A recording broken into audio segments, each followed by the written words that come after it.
আপনারা অনেকেই আছেন যারা ইসলামী ব্যাংকে কৃষি ঋণ সম্পর্কে জানতে খুবই আগ্রহী। হ্যাঁ, ইসলামী ব্যাংক কিন্তু কৃষি ঋণ দিয়ে থাকে।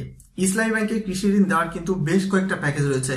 তবে তার মধ্যে আজকে আমরা কথা বলবো আইবিবিএল কৃষি বিনিয়োগ। আর ইসলামী ব্যাংক সবসময় এটাকে ঋণ বলতে রাজি নয়, তারা সবসময় এটাকে বিনিয়োগ কিংবা ইনভেস্ট বলে থাকে। ইসলামী ব্যাংকের কৃষি ঋণের মধ্যে দেওয়ার মেন কারণটা হলো যে ইসলামী ব্যাংক সাধারণত একদম গ্রাম বাংলার সাধারণ স্তরের প্রান্তিক কৃষক, ক্ষুদ্র কৃষকদের জন্য কিন্তু এই ঋণটা প্রদান করে যে থাকে, এবং তাদের কিন্তু অবশ্যই যারা ঋণ নিবে তাদেরকে নির্দিষ্ট একটা এলাকার স্থায়ী বাসিন্দা হতে হবে এবং তাদেরকে কিন্তু ঋণ খেলাপি হলে চলবে না। আর ইসলামী ব্যাংকের এই কৃষি ঋণ দেওয়ার মেন উদ্দেশ্য হচ্ছে সাধারণ কৃষকদের মুখে হাসি ফোটানো এবং তাদের একটু হলেও আর্থিক সহায়তা প্রদান করা। আর ইসলামী ব্যাংক সবসময় ইসলামী শরীয়তের ভিত্তিতে চলে বিধায় হয়তোবা কৃষকদের কথা একটু ভেবে এই ঋণটা কৃষকদের মাঝে বিতরণ করেই যাচ্ছে এখনো। তো চলুন জেনে আসি ইসলামী ব্যাংকের এই কৃষি ঋণের মূলত জিনিসপত্র কিংবা আইটেমের প্রকৃতি, অর্থাৎ ইসলামী ব্যাংক কোন জিনিসের উপর বেস করে আপনাদেরকে ঋণ দিবে। ইসলামী ব্যাংক এখানে মূলত ফসল কিংবা শস্য চাষের জন্য ঋণ দিয়ে থাকে। তাছাড়া প্রাণী সম্পদ কিংবা মৎস্য সম্পদ চাষের জন্য আপনারা এখান থেকে ঋণ পেতে পারেন।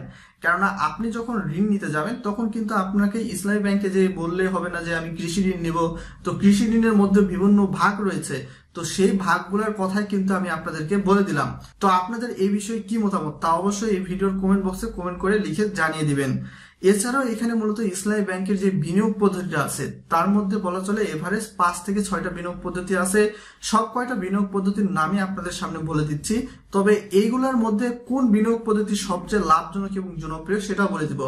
ইসলামী ব্যাংক এখানে মূলত বাই মুরবাহা, বাই মুয়াজ্জাল, বাই সালাম, মুরতাদা, মুশারাকা, HPSM এই কয়টা পদ্ধতিতে ঋণ বিতরণ করে থাকে।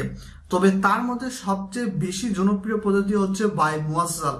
এটা সাধারণত গ্রাহকদের জন্য অনেকটা বেশি লাভজনক হয়ে থাকে। আর এই ঋণের ক্ষেত্রে যেটা বলবো মেন হচ্ছে বিনিয়োগের সময়কাল ইসলামী ব্যাংকের কতদিনের হয়ে থাকে। ইসলামী ব্যাংক এক্ষেত্রে বিনিয়োগের সময়কাল এভারেজ ধরে দিয়েছে 5 থেকে 6 বছর। তবে আপনি কি পরিমাণ টাকা নেবেন এবং কি পরিমাণ টাকা পাবেন তার উপর নির্ভর করে এই সময়কাল সাধারণত চেঞ্জ হতে পারে। ব্রাঞ্চ টু ব্রাঞ্চ একটু ভেরি করেই থাকে।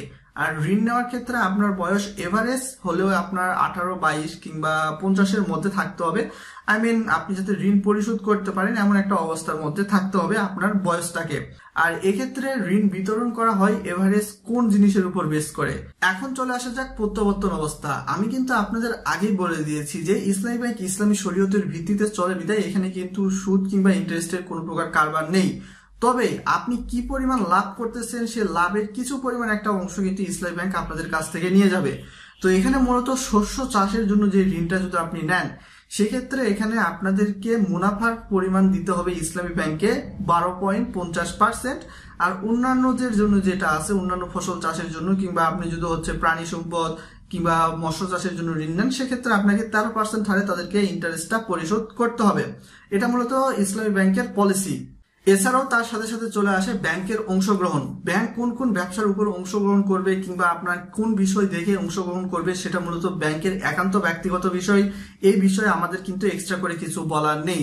আর এই ঋণটা নেওয়ার জন্য কিন্তু অবশ্যই আপনাকে একজন বাংলাদেশের সাধারণ নাগরিক হতে হবে এবং সুস্থ মস্তিষ্কের একজন মানুষ হতে হবে।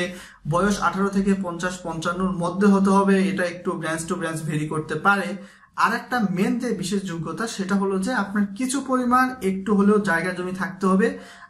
এভারেজ এখানে বলে দেওয়া হয়েছে আপনার যদি 1 লক্ষ টাকার মতো সম্পত্তি থেকে থাকে তবেই কিন্তু শুধুমাত্র আপনি ইসলামী ব্যাংকের এই আইবিবিএল যে কৃষি বিনিয়োগ পদ্ধতি আছে সেটার আন্ডার থেকে ঋণ নিতে পারবেন।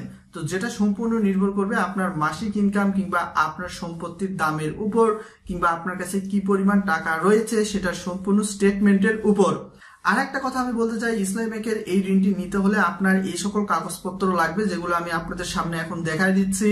আর এই ঋণটি নেওয়ার জন্য আপনি আপনার নিকটস্থ যে কোনো ইসলামী ব্যাংকের যে কোনো শাখাতে যেয়ে যোগাযোগ করলেই পারবেন।